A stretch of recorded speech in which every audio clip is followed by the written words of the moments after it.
ነገ ሚያዝያ 25 በዚህ ዘመን ላለን የኦርቶዶክስ ተዋሕዶ አማኞች ሆነን ግን እምነታችንን ቀለል አድርገን ለምናይና ተስፋ ለምንቆርጥ እንደዚሁም ደግሞ እምነታችንን ጥብቅ አድርገን ላልያዝን ክርስቲያኖች በሙሉ ትልቅ ትምህርትና ጥንካሬ ብርታት የምትሆነን ታላቅ ቅድስት ናት።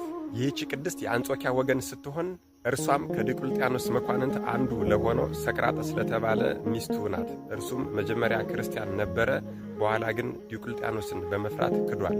እርሷ ግን በክርስትናዋ ጸንታ ቆይታለች። በእንደዚህ አይነት ሁኔታ ከካዲ ባሏ ጋር ስትኖርም 2 ልጆችን ወለደች። በአንጾኪያም የክርስትና ጥምቀትን ልታስጠምቃቸው አልቻለችም። ምክንያቱም በዚያ ያሉ አብያተ ክርስቲያናት በሙሉ ተቃጥለዋል፣ ፈራርሰዋል። መድኃኔዓለም ኢየሱስ ክርስቶስን ፍጹም ስለ መውደዷና ስለ ማክበሯም ልጆቿን ታስጠምቃቸውና ክርስትናን ታስነሳቸው ዘንድ ተጋደለች። በታላቅ ተጋድሎም ልጆቿን ለማስጠመቅ ወደ እስክንድሪያ ሊቀ ጳጳሳት አባ ጴጥሮስ ልትሄድ አሽከሮቿን አስከትላ ልጆቿን ይዛ በመርከብ ተሳፍራ መሄድ ጀመረች። የክብር ባለቤት ጌታችን መድኃኔዓለም ኢየሱስ ክርስቶስም የእምነቷን የሃይማኖቷን ልዕልና ለመጪው ትውልድ ለማሳወቅ ስለፈለገ እሷ የተሳፈረችባት ያቺ መርከብ ለመስጠም እስከምትደርስ ድረስ በባህሩ መካከል ታላቅ ነፋስን አስነሳ።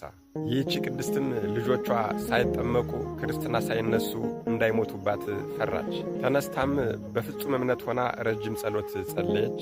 ከዚያም ምላጭ አንስታ የቀኝ ጡቷን በጣች። ከጡቷ ላይ የደማውን ደምም ወስዳ በልጆቿ ላይ በመስቀል ምልክት ቀባቻቸው። በፊታቸው፣ በደረታቸው እንዲሁም ደግሞ በጀርባቸው ላይ በመስቀል ምልክት እንዲሁ ቀባቻቸው። ከዚያም በአብ በወልድ በመንፈስ ቅዱስ ስም በባህሩ ውስጥ ብቅ ጥልቅ እያደረገች አጠመቀቻቸው። በዚያው ቅጽበት ያ ባህሩን ሲያናውጸው የነበረው ማዕበል ጸጥ አለ።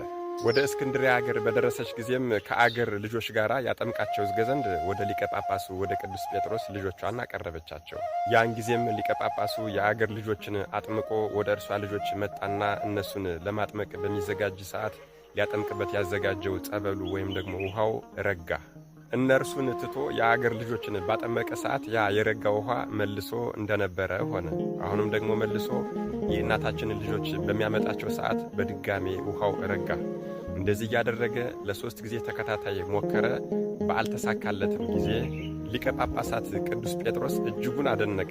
እናታቸውንም አቅርቦ በጠየቃት ጊዜ እናታችን እየተንቀጠቀጠችና እየፈራች ወደ አንተ ይዣቸው ስመጣ በባህር ላይ ትልቅ ማዕበል ተነሳና ልጆች ሳይጠመቁ ይሞቱብኛል ብዬ ጡቴን ቆርጬ ከፈሰሰው ደም ላይ ልጆችን በትምህርተ መስቀል ግንባራቸው፣ ደረታቸው ላይና መላ ሰውነታቸው ላይ ከቀባሁኝ በኋላ በባህር ውስጥ 3 ጊዜ ብቅ ጥልቅ እያደረግኩ አጥምቂያቸዋለሁኝ፣ እባክህን ይቅር በለኝ ብላ እያለቀሰች ከእግሩ ስር ተደፋች።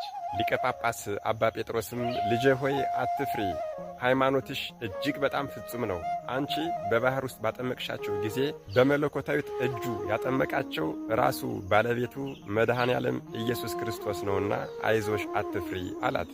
ማጥመቁንም በፈጸመ ጊዜ አባታችን ቅዱስ ሥጋውና ክቡር ደሙን አቀብሏቸዋል። እናታችንም ይህን ከፈጸመች በኋላ ተመልሳ ወደ ሀገሯ ወደ አንጾኪያ ሄዳለች። ባሏም በአያት ጊዜ ተቆጥቶ ወደ ንጉሡ ሄዶ ያደረገችውን ነገር በሙሉ ከሰሳት፣ ተናገረባት። ንጉሡ ዲዮቅልጥያኖስም ወደ እርሷ አቅርቦ ወደ እስክንድሪያ ለምን ሄድሽ አላት። እርሷም ዝም ባለችው ሰዓት ከክርስቲያን ወገኖች ጋር ልታመነዝሪ ነውን አላት። እርሷም ክርስቲያኖችን ሰድቦባታልና ክርስቲያኖች አያመነዝሩም፣ እንደናንተም የረከሱ ጣዖቶችን አያመልኩም አለችው።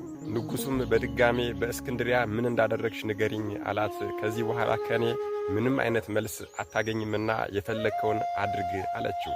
ንጉሥ ዲዮቅልጥያኖስም 2 እጆቿን የኋሊት አስረው ልጆቿንም በሆዷ ላይ አድርገው አስረው 3ቱንም በእሳት ያቃጥሏቸው ዘንድ አዘዘ። እናታችንም ፊቷን ወደ ምስራቅ መልሳ ወደ ክብር ባለቤት ወደ ኢየሱስ ክርስቶስ ጸሎትን አደረሰች። ከዚያም ከልጆቿ ጋር አቃጠሏት። የድልና የሕይወት አክሊልንም በመንግሥተ ሰማያት ተቀዳጀች። ይህች ፍጹም ጽኑና ተጋዳይ እናታችን ሰማዕቷ ቅድስት ሳራ ነገ ሚያዝያ 25 ሰማዕትነትን የተቀበለችበት የዕረፍት በዓሏ ነው። መድኃኔዓለም ኢየሱስ ክርስቶስ ከእናታችን ከቅድስት ሳራና ከ2ቱ ምንም የማያውቁ ልጆቿ ሰማዕታት ረድኤት፣ በረከት፣ ምልጃ፣ ፍቅር፣ ቃል ኪዳን እንዲሁም ጥንካሬን ያድለን። አሜን። ይቆየን።